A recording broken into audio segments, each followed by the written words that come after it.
ஆன்மீக உலா நேயர்களுக்கு வணக்கம். அனைவருக்கும் இனிய தமிழ் புத்தாண்டு நல்வாழ்த்துக்கள்.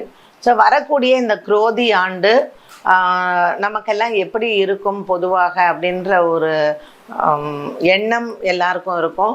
அண்ட் இன்றைக்கி சமூக வலைத்தளங்களில் நிறைய யூடியூப் சேனலில் ஜோசியம் தெரிஞ்சவங்க தெரியாதவங்க அதை பற்றி சப்ஜெக்ட் தெரிஞ்சவங்க எல்லாருமே இன்றைக்கி பேச ஆரம்பிச்சிட்டாங்க. ஸோ பஞ்சாங்கத்தை நம்ம பார்த்தோம்னாலே நமக்கு எல்லா டீட்டெயில்ஸும் வந்து கிடைக்கிது. பட் ஆக்சுவலாக இந்த குரோதி வருடத்தில் என்ன ஹைலைட்டு, நமக்கு ஏதாவது கிரகங்களினுடைய பெயர்ச்சி இருக்கா அப்படின்னு பார்த்தீங்கன்னா, நமக்கு மே மாதம் 1ஆம் தேதி குரு பெயர்ச்சி வந்து வருது. ஸோ ஜென்ரலாக ஒரு குரு பெயர்ச்சி வரும் பொழுது, அதுவும் ஒரு வருட பிறப்பில் சூரியனும் மாறுறாரு, சூரியன் குருவோடு இருக்கிறாரு. அப்படிங்கும் பொழுது யாருக்கு இது வந்து கொஞ்சம் அச்சத்தை கொடுக்கும்னா, அரசியலில் இருப்பவர்களுக்கும் அரசியல்வாதிகளுக்கும் அரசியல் தலைவர்களும் கொஞ்சம் எச்சரிக்கையுடன் இருக்கக்கூடிய ஒன்று தான்.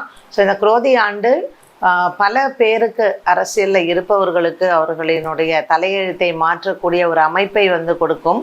இது அவங்க தனிப்பட்ட ஜாதகத்தை சார்ந்ததா அப்படின்னு பார்த்தா அவங்களுக்கு என்ன தசா நடக்கிறது அப்படிங்கிறதும் இருக்குது. ஆனால் குருவும் சூரியனும் சேர்ந்து இந்த சித்திரை மாதத்தில் நமக்கு ஒரு மாத காலம் இருக்கும். பட் மே 1ஆம் தேதியே குரு வந்து மாறிடுறாரு. ஸோ ஏப்ரல் மாதம் 14ஆம் தேதியிலிருந்து ஏப்ரல் மாதம் 30ஆம் தேதி வரைக்கும் இந்த கிரக சஞ்சாரம் வந்து பல முக்கிய நிகழ்வுகளை உலகத்தில் வந்து கொடுக்கும். ஆன்மீக மத தலைவர்கள் இந்த குரோதி ஆண்டில் நான் சொல்கிறேன், இந்த சித்திரை பிறந்து அடுத்தது மீன மாதம் வரைக்கும் இருக்கு இல்லையா, பங்குனி மாதம் வரைக்கும் அரசியலில் பல மாற்றங்கள் வரும்.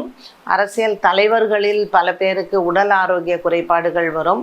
அதே மாதிரி ஆன்மீகத்தில் இருக்கக்கூடிய தலைவர்கள் இது வந்து உலக அளவில். ஸோ நமக்கு வந்து இப்போ என்ன, ஸோ இந்த பஞ்சாங்க குறிப்பில் இந்த சூரியனினுடைய மாற்றம் இந்த குரோதி வருடத்தில் வந்து பார்த்திங்கன்னா ரோமில் வந்து முக்கியமாக போப் வந்து மாறுவார் அப்படிங்கிற ஒரு ப்ரெடிக்ஷனும் இந்த வருடத்தில் வந்து கொடுத்துருக்குறாங்க. அண்டு நமக்கு வந்து மழை, இப்போ ஒரிசாலெல்லாம் பார்த்திங்கன்னா ரொம்ப வறட்சி வரும், மழையின் அளவு ரொம்ப குறைஞ்சிருக்கும் அப்படிங்கிறது. அண்ட் நமக்கு எல்லாருக்குமே இந்த கொரோனாக்கு அப்புறம் ஒரு பயம் இருக்குது, எப்படி இருக்கும் இந்த வருடத்தில் ஏதாவதுன்னா. ஸோ புதுவிதமான ஒரு வைரஸ் வந்து வயிற்றின் பகுதியை பாதிக்கும். அதனால் மனிதர்களுக்கு குடலில் இருக்கக்கூடிய செரிமான கோளாறுகளும் மற்றும் வயிறு சம்பந்தப்பட்ட பிரச்சனைகளும் இதற்கான ஒரு மருத்துவமும் இந்த வருடத்தில் வந்து மக்கள் ஒரு பயத்தில் இருப்பாங்க அப்படிங்கிறதும் சொல்லப்பட்டிருக்கிறது. அப்புறம் இந்த வருடம் வந்து நிறைய பெண் குழந்தைகள் பிறக்கும் குரோதி ஆண்டில். அப்புறம் நிறைய திருமணங்கள் நடக்கும், நின்று போன திருமணங்கள் கூட இந்த குரோதி ஆண்டில் நடக்கும். ஏன்னா சுக்கிரனின் ஆதிக்கம் நல்லா இருக்குது அப்படின்னு. ஸோ இந்த வருடம் பிறக்குது வந்து பார்த்தீங்கன்னா விருச்சிக லக்னத்தில் பிறக்கிறது. அண்ட் சந்திரன் வந்து உங்களுக்கு மிதுன ராசியில் இருக்கிறாரு. ஞாயிற்றுக்கிழமை நம்ம வருட பிறப்பு கொண்டாடினாலும் கூட சூரியன் வந்து எப்போ மேஷத்துக்கு போகிறாருன்னு பார்த்தீங்கன்னா சனிக்கிழமை இரவு 7:35 அவர் வந்து போயிடுறாரு. அதனால் இந்த வருடம் நம்ம ஞாயிற்றுக்கிழமை காலை கேரளாலாம் பார்த்திங்கன்னா விஷு கனி அப்படின்னு சொல்லுவாங்க. ஸோ மா பலா வாழை இது எல்லாம் நம்ம காலையில் எந்திரிச்ச உடனே பார்க்கணுன்னு.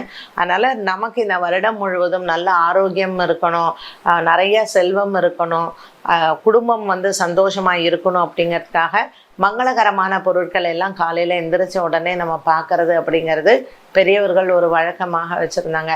ஸோ உங்கள் குலதெய்வத்தை நீங்கள் ஏப்ரல் மாதம் 14ஆம் தேதி அந்த குரோதி வருட பிறப்பில் குலதெய்வத்தை வணங்குங்க. அண்ட் உங்களோட இஷ்ட தெய்வ பிரார்த்தனை பண்ணுங்க. இந்த குரோதி ஆண்டு நம்ம எல்லாருக்கும் ஒரு வியாதி இல்லாத ஆண்டாக, நல்ல ஒரு மழை வந்து நம்ம நாடு செழிப்பாக இருக்கணும் அப்படிங்கிற ஒரு பிரார்த்தனை நம்ம பண்ணலாம். இந்த குரோதி ஆண்டில் வேறு என்ன மாதிரியான பலன்கள் இருக்குது அப்படிங்கிறத தனியாக ஒரு பதிவு நம்ம 12 ராசிகளுக்கும் பார்க்கலாம். மீண்டும் சந்திக்கும் வரை நன்றி, வணக்கம்.